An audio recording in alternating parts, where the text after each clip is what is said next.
Hello and welcome to another Tabletop Games Blog Saturday review.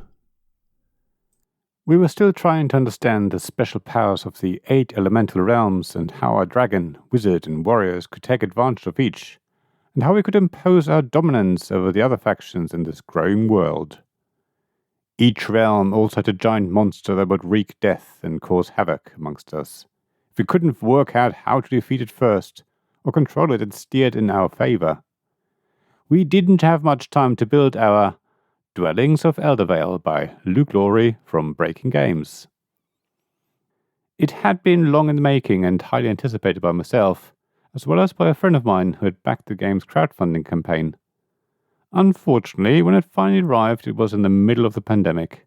So the giant box with the 9 different plastic miniatures and the many cardboard tiles, decks of cards, dozens of different colored dice and custom meeples sat quietly in a corner slowly gathering dust, until eventually we were able to meet in person again and get this epic worker placement, area control and engine building game to the table.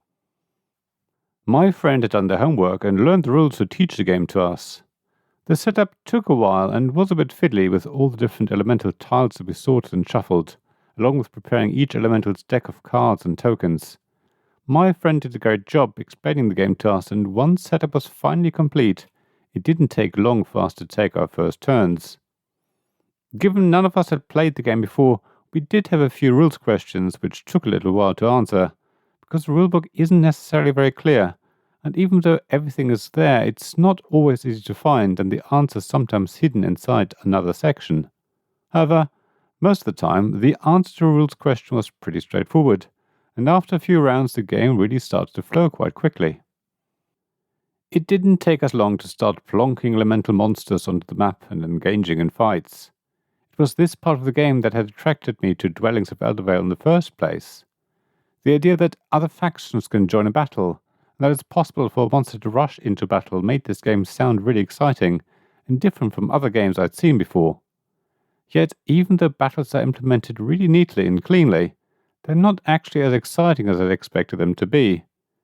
It's nice to see that the losers get a consolation prize in the form of a sword for every unit that died and that ended up in the underworld. Swords can be used in battles to improve your chance of winning, so the more battles you lose and the more swords you get, the stronger you potentially are in future battles. It's a lovely little catch-up mechanism and not really something I'd seen before, but unfortunately it doesn't really add any excitement to the battles in Dwellings of Eldervale. Given the scope of the game, I expected Dwellings of Eldervale to give you many routes to victory, and offer many different and roughly equally successful strategies. Even though there are different ways to gain points in the game, the most points come from placing your dwellings, which makes sense, given the name of the game. That's a bit disappointing though, because it means there really is only one viable strategy.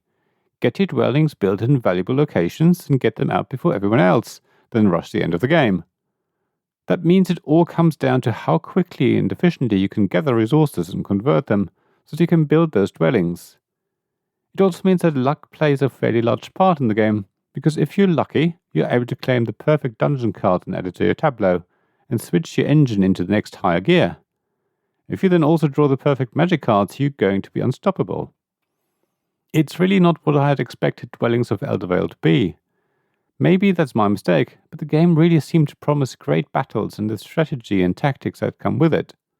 It seemed to be about area control and knocking people off the map, and in fact, you do recall your workers ever so often, so controlling area isn't really an important part of the game. Player interaction is much more about buying the dungeon card another faction might need, and joining battles and rolling the perfect dice to win the fight and take the glory points away from another player, who will enjoy collecting their swords instead and then backstab you at the next opportunity. The games I played all ended with relatively close scores, which adds to the feeling that a victory wasn't really earned, but more a matter of having been able to rush the victory at the right moment, and having drawn the right cards and had the best dice luck throughout. It could easily have been another player who could have scored a couple more points and won instead. I know it all sounds rather bad, and maybe that's because my anticipation was higher than what the game ever intended to deliver. So sure, Dwellings of Eldervale is a fun game, and I would enjoy playing it again, assuming someone else is happy to set it all up for me, because the setup does feel too time-consuming and fiddly. It also looks great on the table with the strong colours of the realm tiles and the highly detailed plastic miniatures and custom wooden meeples. Yet it's not a game that is at the top of my list of games I can't wait to play again. Also, the choice of colours is a bit difficult if you are colorblind. I find it very hard to distinguish the two blues that are in the game. I appreciate that the game is trying to choose colours of the rainbow for the possible factions, but that makes it hard to distinguish them. Saying that, the different elements do also have different symbols, so you can work out which one is which, but the symbols aren't hugely different, so it's not super easy either. Overall, Dwellings of Eldervale just doesn't deliver what it seems to promise. It's not epic, and even though it has a couple of interesting mechanisms, it just doesn't stand out for me. It seems a case where the publisher wanted to produce a high-quality game with all the bells and whistles, but didn't invest enough time on ensuring the gameplay is enthralling and exciting. That's a real shame because Breaking Game's previous game, Rise of Tribes, was fantastic and really delivered on its promise. In fact, you can see a lot of similarities between the two games and feel that one tried to improve on the other, but it just wasn't to be. Thank you for listening to this Tabletop Games Blog Saturday Review podcast.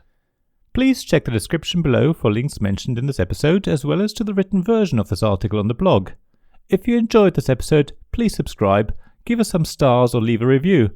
Please also tell your friends about me, and if you want to offer financial support, check out my Patreon and Ko-fi pages, links to which you'll find in the blog at tabletopgamesblog.com. So thank you again for listening, and I hope to see you again soon.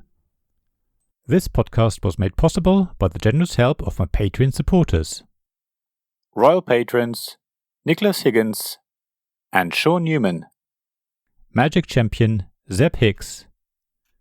Castle Guards David Miller and James Naylor. Dice Masters Alex Bardi, Paul Grogan and Robin Kay. And Shining Lights Gavin Jones, Sarah Reed, Richard Simpson and Tim Vernick.